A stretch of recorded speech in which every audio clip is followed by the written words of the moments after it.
Hey, y'all. I'm Ashley. And I'm Kevin. Welcome to Hope Ignited. We're going to have a good day today on Hope Ignited. You see what I did there? Absolutely. No bad days today. It's going to be a really good day. We are welcoming a guest. I tell you what, he is a Canadian singer-songwriter. You're going to hear it a little bit when he talks. I've already heard it a little bit this morning. I'm picking up on the accent.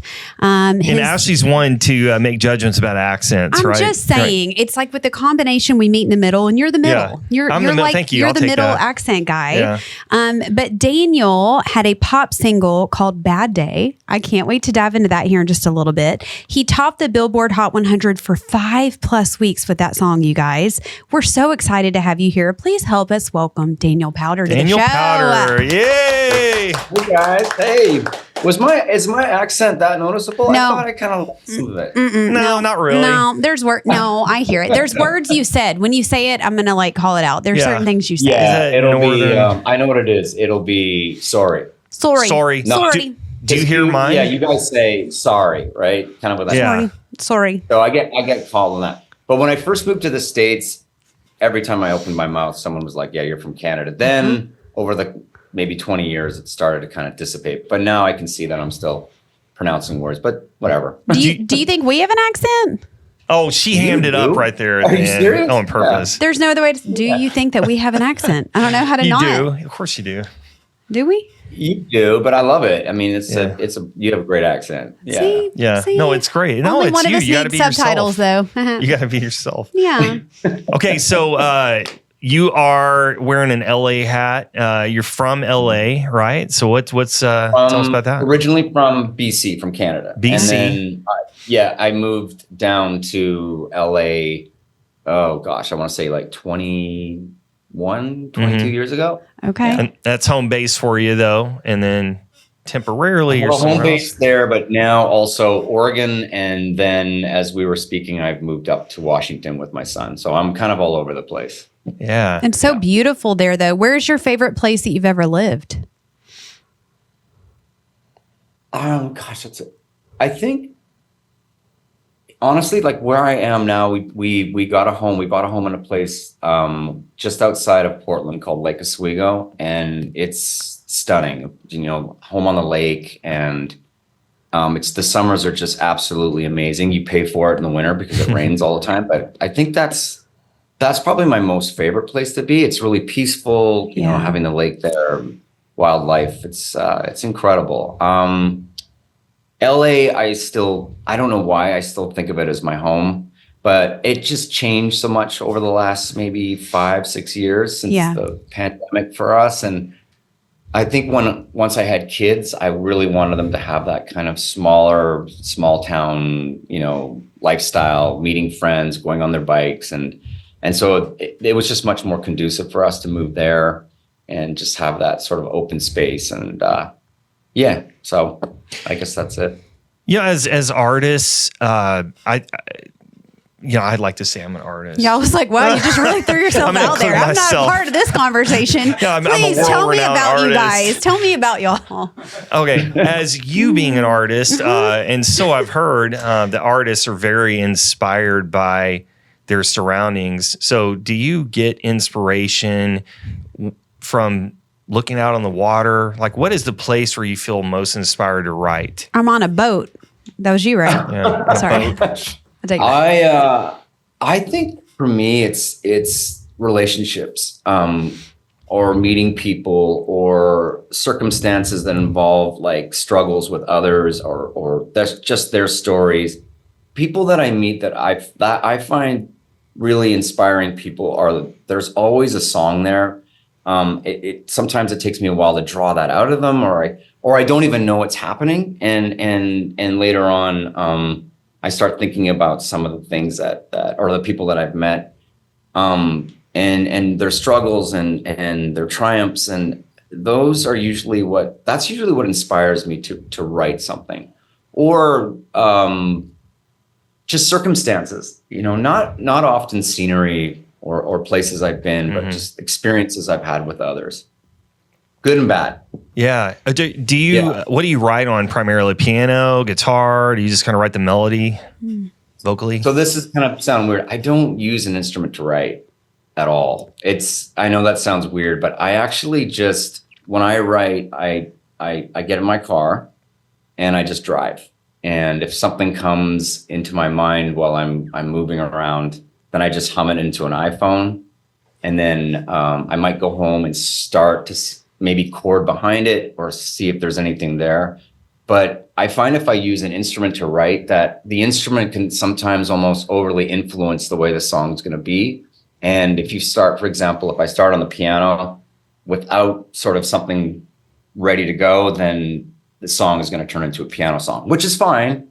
But sometimes I don't want that kind of direction, right? So the best I can do is for me, like I find the best process for me is just to drive and write that way.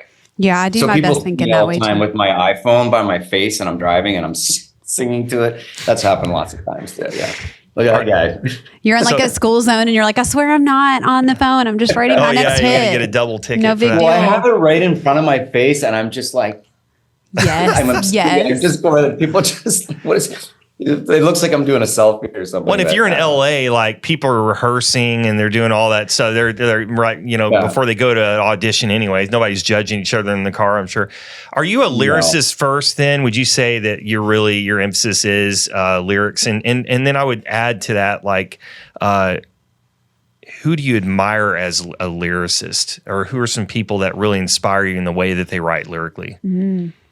I generally start with the melody first. I find like, to me, like if I can get the right melody, then what I'll do is I'll mumble a bunch of words on top of that for a phonetic sort of flow. Like, so I'll be able to sort of, just by singing something that doesn't make any sense, I'll be able to kind of fit words in after that.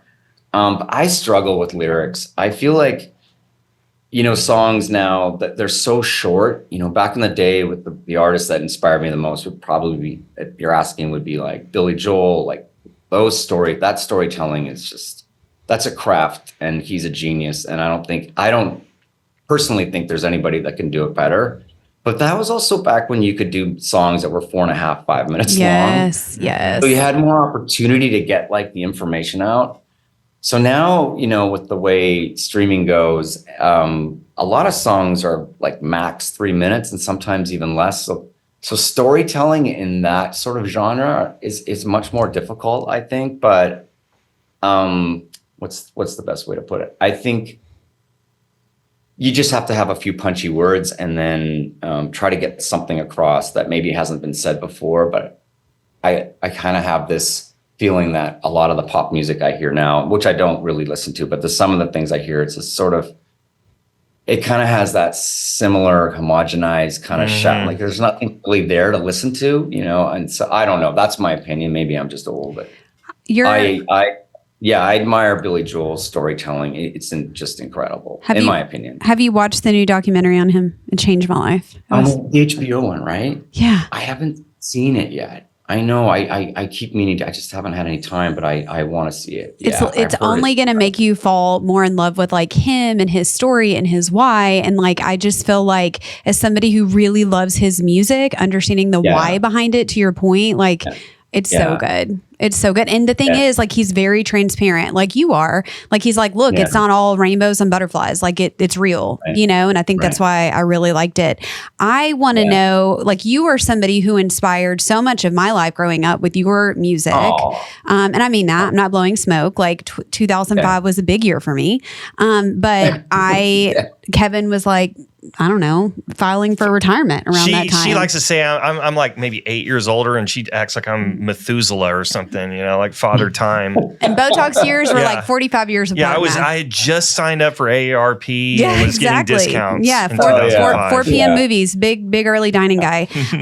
But like, I'm curious what other, outside of Billy Joel, like maybe what's an artist that you listen to, inspires you, maybe even that would surprise us? Oh, yeah. Maybe a different genre.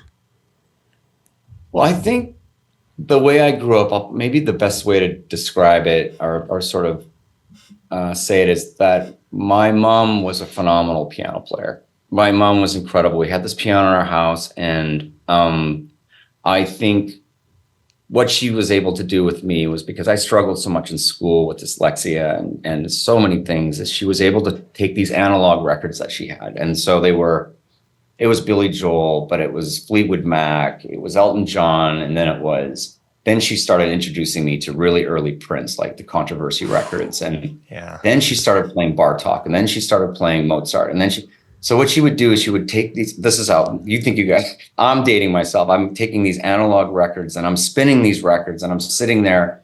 And for some reason I was able to play the songs back.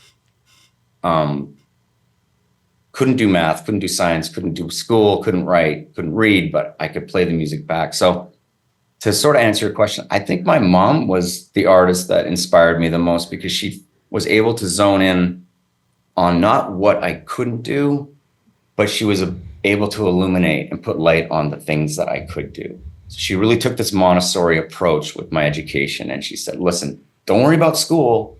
Let's go to the Met. Let's go and watch this ballet. Let's go to this concert. Let's go to the symphony. Let's go. And so she took me all over the place.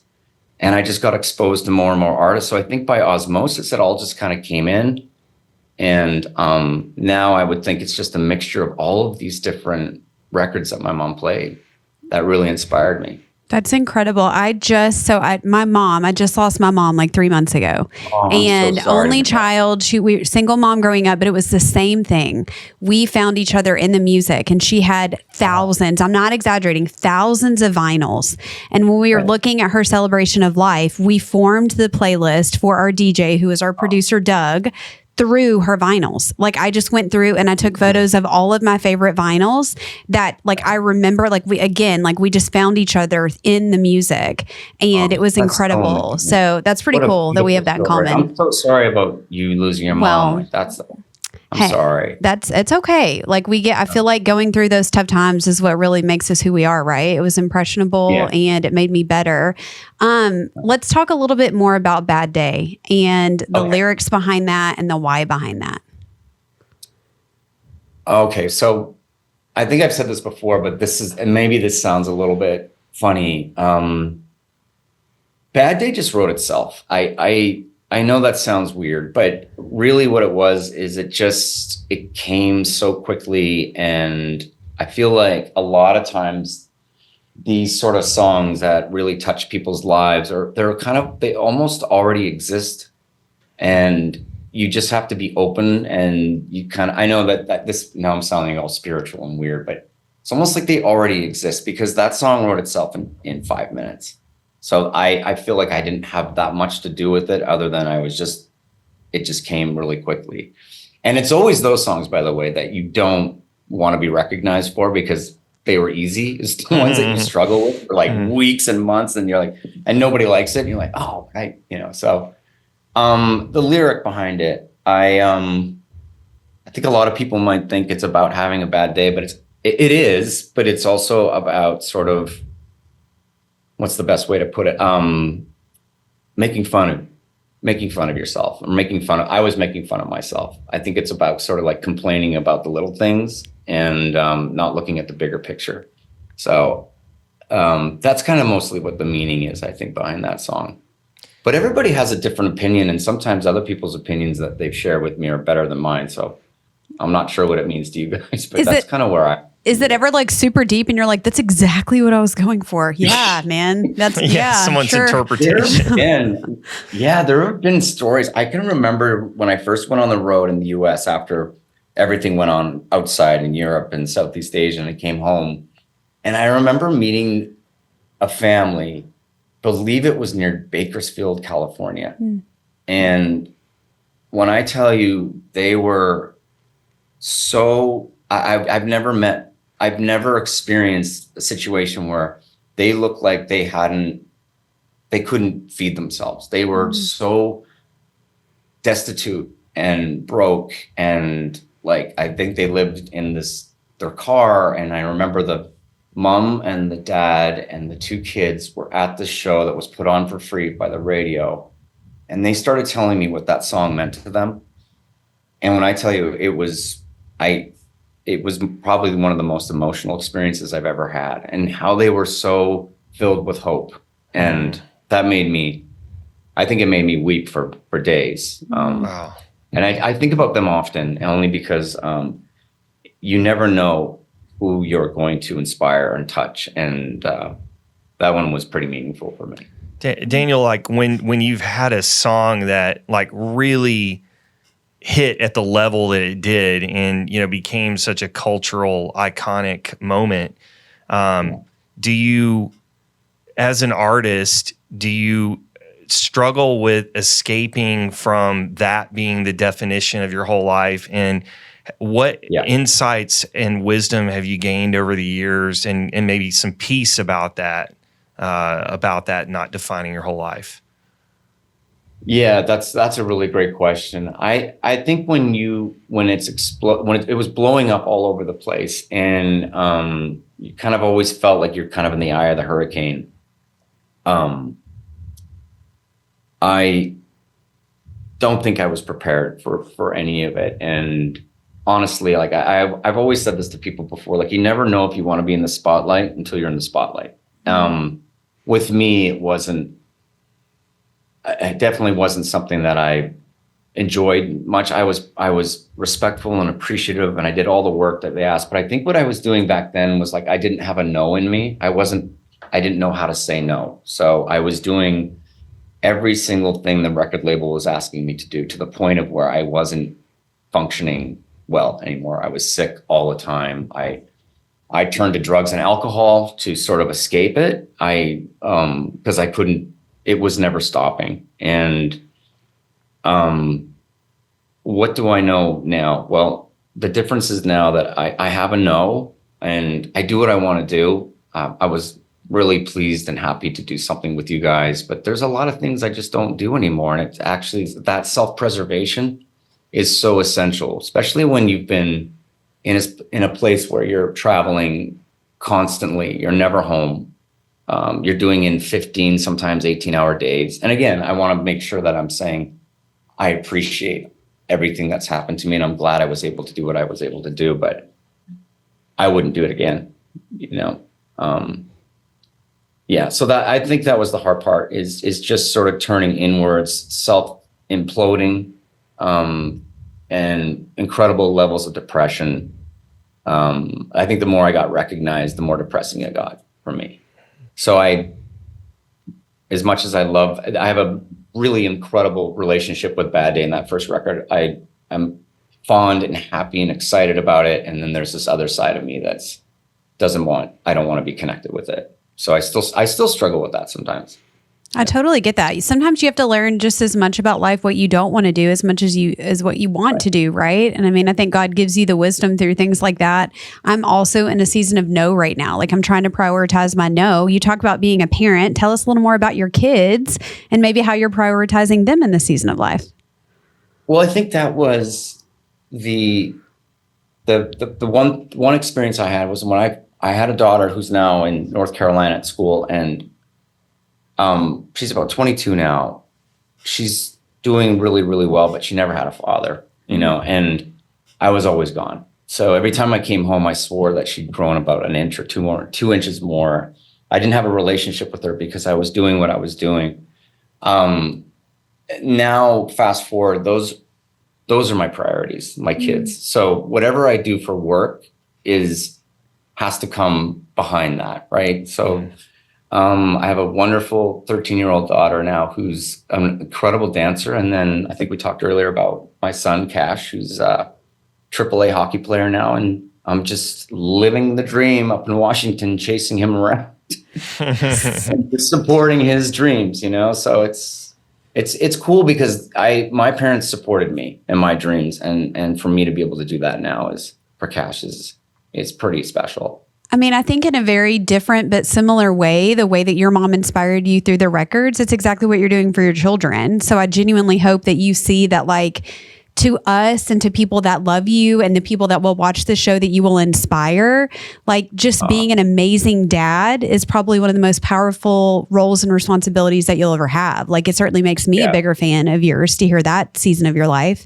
How do they inspire your writing and your music now?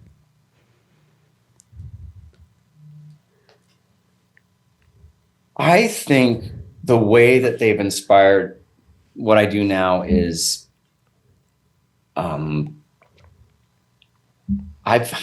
this is sort of hard. How do I say this? I think maybe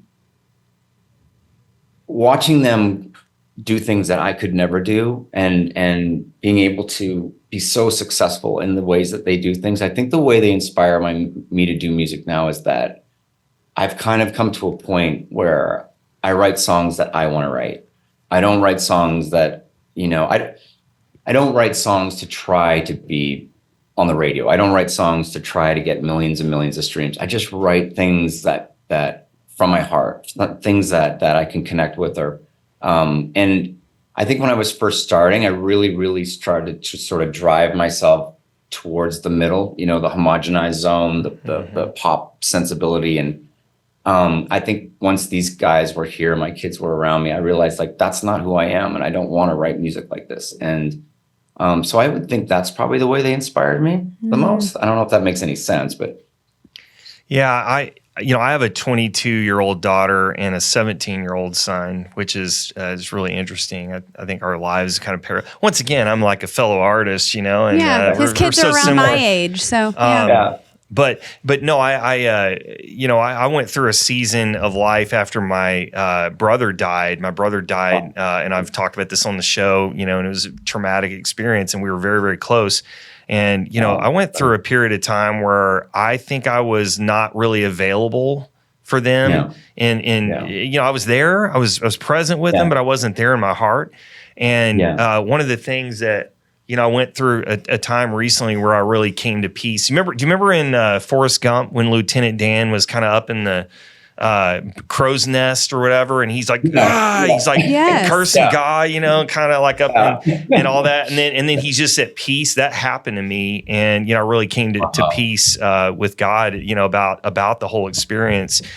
And one of the things that I was kind of expressing a lot of sorrow to my wife about how I just wasn't there in a lot of ways emotionally for my kids, and she said, Kevin, there's time to redeem the time. Like, you need to just forgive yourself and be present. And you can't believe how fast things can start to change. And I've seen that happen. And, I think one of the struggles that we have as dads is, we care so much about our kids and we want them to be better than we ever could be. And when we feel like we blew it, or there's something where we weren't there for them, it causes us to maybe even like not be present in that moment when you literally could just be there and start from day one. And I think it's one of the most beautiful things that you basically are sharing about that, is I can see that you're so much more at peace, and your kids are, one of the expressions I always admired a lot was that your kids are too busy watching you to listen to what you have to say. Preach. And it's you're there for them now. You're there, you're present in their life, and I think that's a beautiful thing. And I think that dads, here's a little advice out there for the dads. Just be there for them. Put the phone away. Think about your priorities. These work things. Like, have you ever gone back and looked at things like from 10 years ago? The other day I was going through my emails, and I was just kind of having to find something, and it was like 10 or 12 years old. And I was looking at some of these emails, and I remember these meetings and trips I was going to go to, and I thought they were so important at the time. And I look back and I'm like, I don't even talk to those people anymore. Right. That nothing ever came out of that. And all this stuff is just so temporal, and then you kind of think about it and you go, what actually lasts? And it's like the moment that you took your daughter to ice cream or something after someone broke her heart. And I'm going to get emotional talking about this, but I wanted to say, like, what advice do you have for a dad, who is trying to connect with their kids, and from something that's really clicked with you? I've always somebody said this to me a long time ago, and by the way, I love what you just said. That was really beautiful. I think if you're worried about whether or not you're screwing up your kids' lives, if you're worried about, man, am I doing the right? Am I there? Like, and you're thinking about them, and you're trying to be better, and you think you're not. If you think you're not a great father, that means you're a great father. I always think it's the dads that think they got it under control. They golf all the time. Like, yeah, I'm a great dad. Those are the dads that they're not the good dads. So I think to me, it's like, as long as I feel like I'm doing the best I can, but I might be screwing up my kids' lives, and I think I'm a good dad. Yeah. No, that's super good That's advice. It's like, yeah, you're right. It's because you can overthink it to a point of where, you know, you go crazy. But the fact that you think about it, the fact that you worry about it just means that you're a great father and a great mother. You know, and my advice was always, I have no idea what I'm doing. All I know, I'm just trying to do a bit better than the generation before me, my mom and dad. That's right. You know, I try a little bit more, and they did great too with what they knew at the time. Yeah. But definitely no secret sauce. There really isn't. As long as you care and you worry and you think about them, then I think you're a great father. I remember the moment, my kids are 7 and 5, and I remember the moment where it dawned on me that like nobody knows what we're doing. Like that was such a real impressionable moment for me. Like I was like seeking advice from like every influencer or social media or every book or every blog. And then like, I remember just like reading it and feeling in the moment whenever it was like, none of us know what we're doing. Like we're literally all trying to keep our heads above water and we're leaning on each other and we're all drowning in the chaos and it's like, fine. And that was a really important moment to me to realize that like, man, I'm not the only one out here doing it. You know, I think that was a really big thing. I think there's way too much. Yeah, and I love that too. I think there's just too much information. I think as long as you care, you're there, and like you said, you're present now. And I missed that with my first daughter, and so I wasn't going to make that mistake again. And they're my priority. So whatever happens, you know, whatever I need to do, it comes second. So I think you guys are both doing an incredible job. Well, thank you. We're just screwing it up together. You too. That's what we are. I love it. Get a tattoo says we're all just screwing it up. There you go. Next tattoo. Let's do it. Before we move away from Bad Day, I do have to ask you, because it is football season. What was it like when the NFL got permission to use Bad Day? That was a big moment for me. I don't even know half the things that it's on. Should I know that? I know. Was that for like? Yes. Was that fantasy? Was that fantasy football or something? Yes. Oh, okay. Which makes a lot of sense for Kevin, because all of his teams are horrible. But like, I couldn't really relate to it, but Kevin could absolutely relate to having a bad day every time he was playing fantasy football. I did. I think I remember. Was that the commercial where like people were crying and they were on the treadmills and like all sorts of funny things were going on? Yes. I mean, that stuff is awesome. I mean, I always just, yeah. I mean, anytime that you can license something like that to NFL or whoever, it's a real honor, because it's like, you know, a lot of people get to you get the exposure to the song. But yeah, no, it's great. There was something really funny the other day that I saw. Somebody sent me this. You know how people are into this, like, you know how we're tipping so much now? Yeah. Yes, everything's a tip. Yeah. Everything's a tip. Well, you know in hockey how you tip a puck or you tip something? Oh yeah. They had all these NHL players saying no tipping, and then they would be buying something and refusing to tip, but then they would be on the ice tipping the stick and tipping. Yeah. I thought that was really fun too. But yeah, it's fun how like that song has managed to sort of intertwine itself into like the fabric of the U.S. America. You know what I mean? It's really cool. Talking about artists here, are there any artists that you'd really like to work with, or anyone that Billy Joel? Not Billy Joel. Yeah. Anybody that's kind of on your bucket list, if they called you, need me. I know this sounds weird, but not really. Like I love working with people. I was just in Nashville a couple weeks ago, working with a guy named Johnny Black, and I love working with other writers. I'm not so sure I would be a great collab with an artist. I've done songs for other artists, but no, there's no one like, I mean, other than Prince maybe. But again, all of these people don't need me. So Yeah.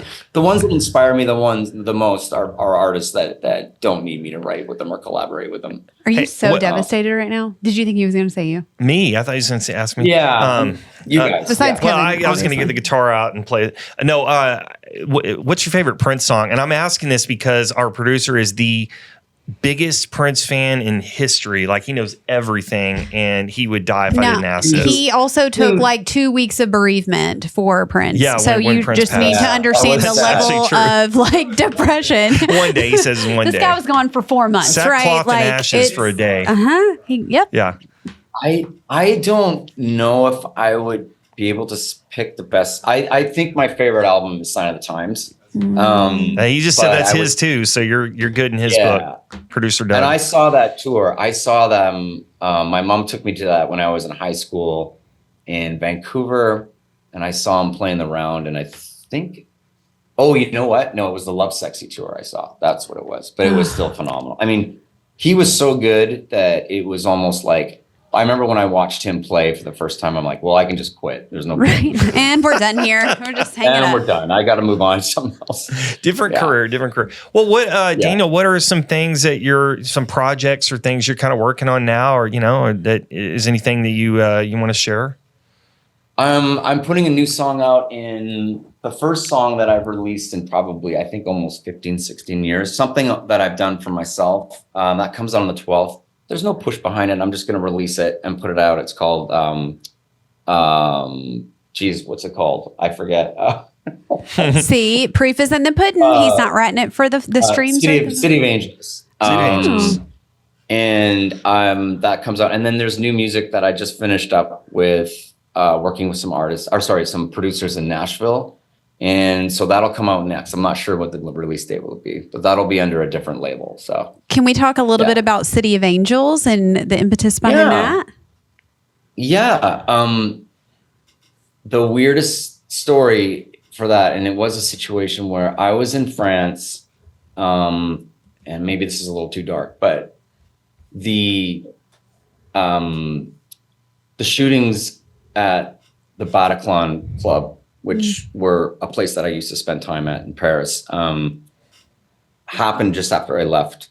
And then I was devastated. And I remember thinking like, oh, there was no song there at the time, but then there was a shooting in LA where there was some terrorist attack. And I think it was people shooting, I don't know. And it's kind of dark, but the whole premise of the song was basically just touching on the fact that how Paris was such a home for me for a long time, because I spent so many months there when I first started, and then how LA was my home. And so City of Angels sort of came from basically a song about just being grateful for all the places that I've lived and been in my life. And it's kind of that's where it comes from. I know it's a dark theme, but it's a really positive song.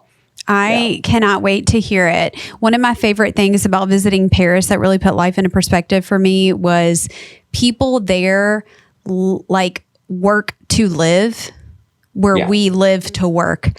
Like seeing people nap, which is my dream, by the way, at like 3:00 in the afternoon for hours on end. I aspire to be someone who naps at 3:00 in the afternoon for hours on end.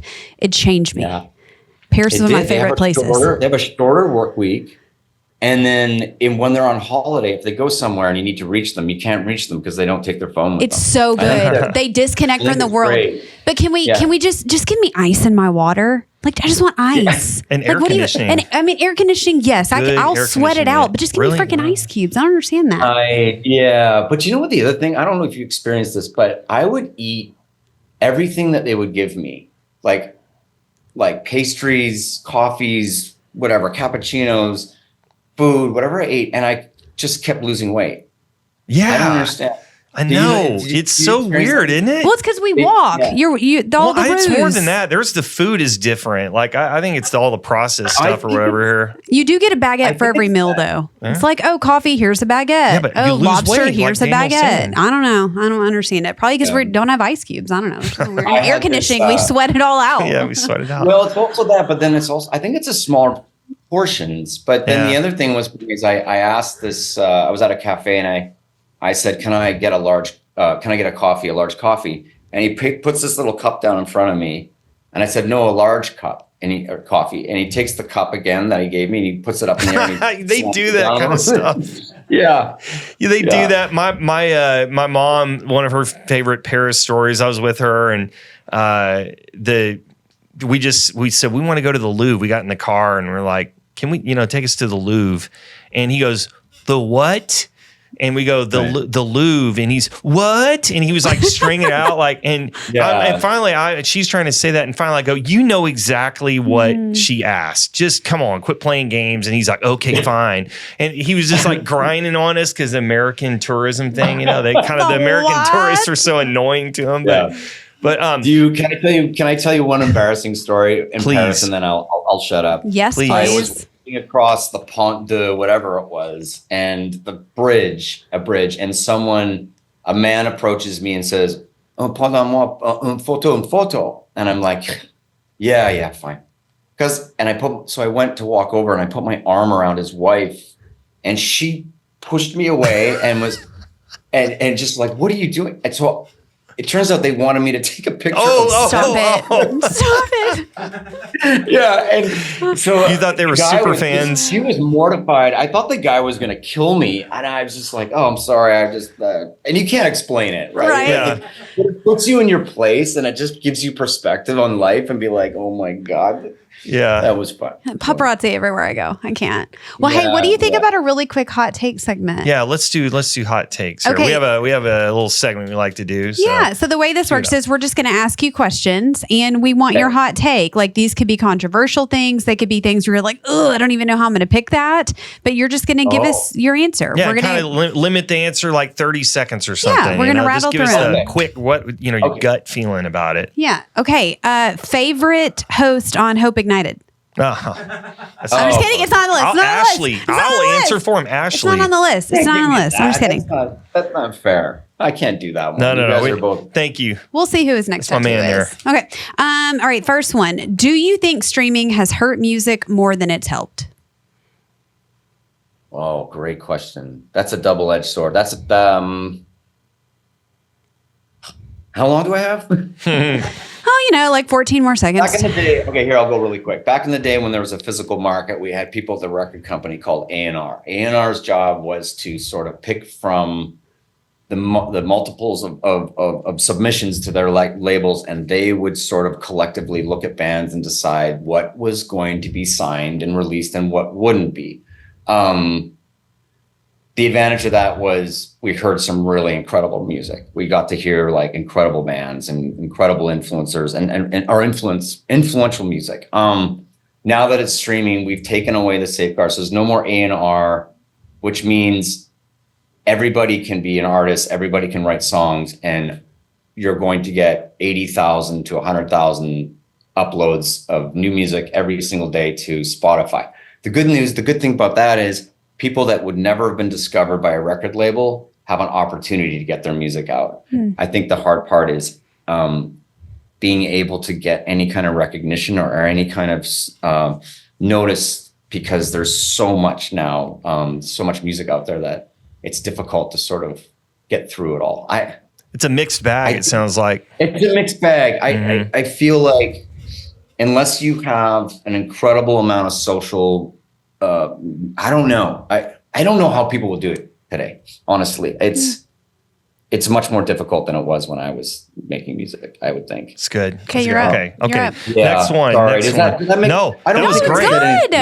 No, it's good. That was great. amazing. Edit that out. That was a great answer. Okay, who gets overlooked more, songwriters or producers? In this day and age, I would think songwriters, but most, like, the way it's all kind of working now is it's kind of like they're songwriter producers. So everybody kind of attaches themselves to a song.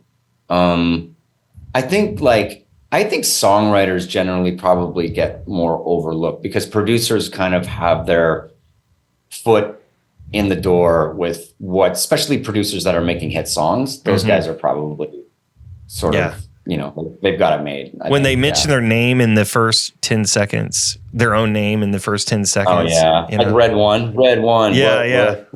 Yeah, exactly. Or DJ Khaled. Don't you come DJ for Khaled. him. Oh, yeah. DJ Khaled. Yeah, she likes Okay, DJ so besides City of Angels, what's one Yeah. classic song everyone seems to hate but you secretly love? Oh my! That everybody seems to hate. Everybody. Yeah, it could be Well, like how a would- like a That's gonna be Nickelback really or something, hard. I where mean- people hate on Yeah, it. is it Nickelback and why? Nickelback. No, it's not Nickelback. Taylor Swift's first 47 albums or Again, this is something you love. This is such a hard This is something let me you rephrase love. it. What's one classic song that you secretly love? Yeah. Slightly embarrassed to admit. Hungry Like the Wolf, Duran Duran. Oh, okay, there we go. That's a good one. That's a really good I one. love that song. That's a good one. All right, two more. Okay. Okay. All right. Oh man, this is good one. Our producer Terrell came up with these questions. He's killing it on this. So blame Terrell if you don't like these questions. Okay. Does pain really make better art, or is that a myth?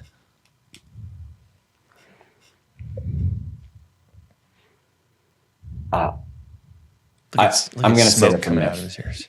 Yeah. I think that's a myth. That's Because good. I can write my most depressing and maybe something that's really, morose or just sort of sad when I'm feeling great. So I think that's a myth. And I also used to think that you needed to be drunk, inebriated, or high to write good music. And that's definitely a myth, because every single song I ever wrote that way was unlistenable. That's fair. So, yeah. That's good. No beta blockers on the next album. Okay, last one here. Do you think a lot of upcoming artists abandon the verse because they find a catchy hook? I think it's probably because, again, they don't have a lot of time to really get you, right? So, yeah, they just kind of repeat the hook over and over and over again. Yes, I would say that's true. Dang, those were good. What a great good hot take questions. segment. All right, hot those were. takes. See, Really? that wasn't that bad. Yeah, I loved it. That wasn't that bad. See, you didn't like it think because you you gave better. thoughtful answers. Yeah, no, some people those just were rattle good. stuff out. You're a very thoughtful guy. Along those lines, Daniel, as you know, the name of our show is Hope Ignited. We really I think this show, like our heart, is to provide a little inspiration, a little joy in someone's day. Maybe they're going through a really hard time. What is a time in your life where you needed hope and you got it in an unexpected place? Besides today, obviously. Yeah. I was diagnosed with cancer in November of last year, so not quite a year ago. Prostate, and I wasn't. My father was. Sorry. That's okay. Take your time. The urologist neglected to give me the biopsy reports. So my dad, being a brilliant doctor, was able to collect those reports and charts, and was the one that broke it to me. So the hope part came from the fact that, had it not been for him, I think I was pretty aggressive cancer at that point. I know prostate cancer is a real survivable one, but it's pretty young to have it where I had it, and in all four quadrants. And I had incredible friends at UCLA that were able to get me into surgery really quickly. I think I waited only 3.5 weeks before I went down, and I'm not being very articulate, but I remember walking out and thinking how blessed I am, and how grateful I am for having the people and the means and the connections that I had for being able to get this done. But it made me feel like, at the same time, how do others navigate this health system, the healthcare system, and who's advocating for them? And so I think the hope I kind of have is, like, anytime I can talk about, with you guys, for example, if I can sort of just illuminate some light and give, I don't know, some hope to others, then that's kind of what I want to do. Mm-hmm. Sorry about that. Now you can edit that all out. No. Daniel, obviously, we work for the National Breast Cancer Foundation. We talk about that from time to time on the show, and we don't lead out talking about cancer, generally speaking. If it comes up, it comes up. So I'm really appreciative that you shared that with us, and I think your whole the whole time today has been very touching and inspirational to me.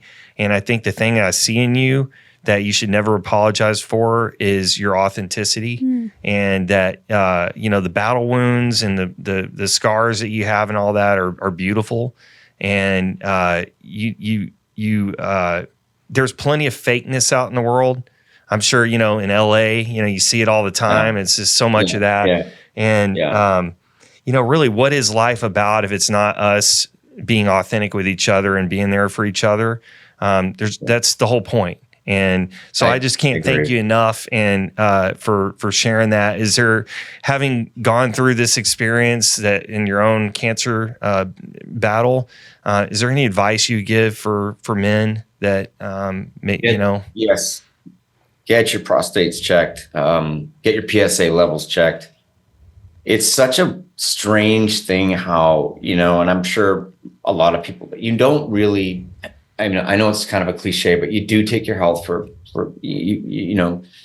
granted a lot of times. And so as I get older, I just feel like prostates are things that cancer is pretty common. And it just needs to be, just got to get it looked at, check those. I check my PSA every 3 months. Yeah.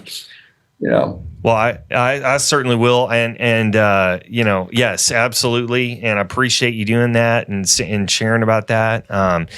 Is there anything else before we wrap up, Ashley? I'm just not a pretty crier, but I do want you to know that you sharing your story is going to help so many people. Yeah. Mm-hmm. Like Daniel, when we Google you, this isn't like how much fun that we got, like what an honor to have had this time with you and to be able to tell your story. My honor too. Yeah. I've never actually, I've never talked about it. So it's nice that it was really cathartic for me to be able to have that opportunity to speak with you guys too.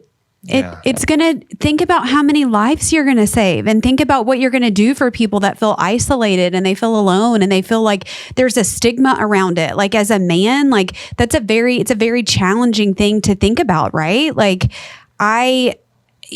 I mean, we both have lost parents. Yeah. I recently lost my dad, and there's just a stigma around men prioritizing their health. Like it's a really, really tough thing to do. But I want you to know that like you're going to save lives by sharing your experience and normalizing it, and just like helping us get rid of the stigma around it. So I just want to say thank you for that. Oh my gosh, it's been my pleasure, you guys. I'm here for you for whatever you might need, and I'm so grateful to both of you for even letting me share stories with you. It's been one of the absolute highlights of my year, getting to talk to you and as a fellow artist. Yeah, as a fellow artist, I'm gonna go back and go sit around I'm just gonna start doing your thing of singing into to my iPhone. Dear God, let me be and then I'm gonna forward all of them to Ashley.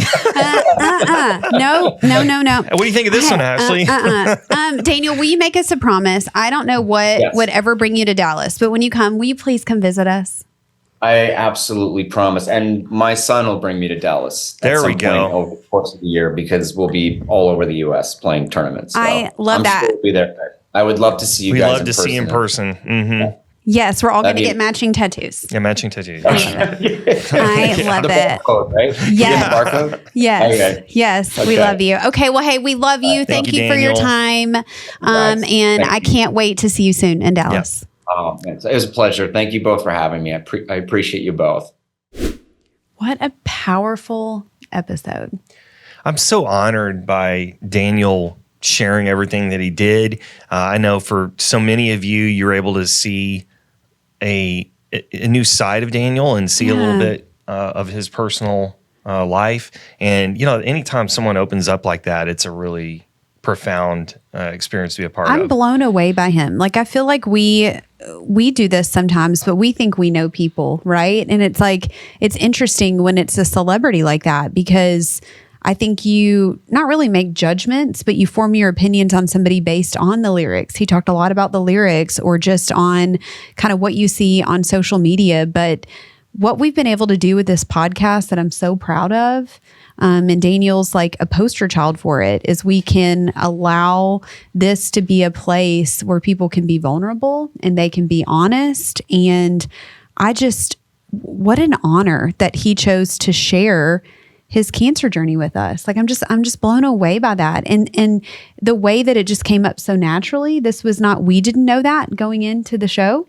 So thank you, Daniel. First, thank you for allowing us the opportunity to inspire others and encourage others by you being so vulnerable, and for being open and transparent about something, that's so intimate to you, and honestly, just allowing our platform to encourage others that are maybe going through the exact same thing. I'm completely in awe. Yeah. And I think, prostate cancer is definitely one of the more preventable cancers and diseases. Breast cancer is the same way too. We talk about how early detection is your best protection. And so I think for men, we have to hear that, because a lot of times you see this guy, and, Daniel is this vibrant, guy, he's good shape and all that. And, he's younger. It's like he said, he's a younger guy to get it. You don't really think that could happen to you. And so guys, like, just please take this gift that Daniel gave all of us as audience members, and let it be a reminder to go to get your prostate checked and talk to your doctor about it. What an amazing dad. But yeah, like that was my big takeaway from the episode, other than, him sharing about his cancer experience, was just being vulnerable about that, and saying, I messed up in the beginning of my career. And it's really interesting, because I think that was the other thing that was probably pretty profound for people, when he said that he wished that song basically hadn't happened to him. The success that blew my mind. Him. It wasn't. I know what he's saying essentially is that the experiences and everything that surrounded that, and what happened with the label, and how he's getting run ragged, and the drugs and the alcohol and all that, it was a dark time for him. Mm-hmm. So what could have been a really joyful time in his life ended up becoming really sad. And I think that's really hard for people when they look and they go, wow, if I was this person who had a number one hit, or if I had this movie or something, my life would be made. If I'm rich, all my problems would be solved, everything. And they don't understand that, grass is greener on the other side. And so, that was a really, profound thing that he talked about. But I think in all of that, what he realized coming out of that is that what actually matters in life is relationships. That's, in the end, that's all that matters. It's our family and the friends and the people in our life. It doesn't matter about what number one hit you had, or how much money you have in the bank. What matters is your relationships. And so hearing that advice, that father's advice to be present and be all in with his kid's life, was another really amazing charge that he gave all of us. And I think what I liked is he said, like, not everybody gets a second lease on life, and he has that. Mm-hmm. And he's doing so much good with it, right? Mm-hmm. Like, very present father. I love how he's talking about writing music that isn't for streams or numbers or likes or stats or whatever, right? Like, he's just doing like what makes him happy. Yeah, been there and done that. Yeah, I mean, you've recorded music for streams. Yeah, I was saying he's been there and done that. I was like, okay, well, it's fine. Not so much me. Yeah, no, it's fine. I think it's exciting just to see like how he is utilizing like this next best season.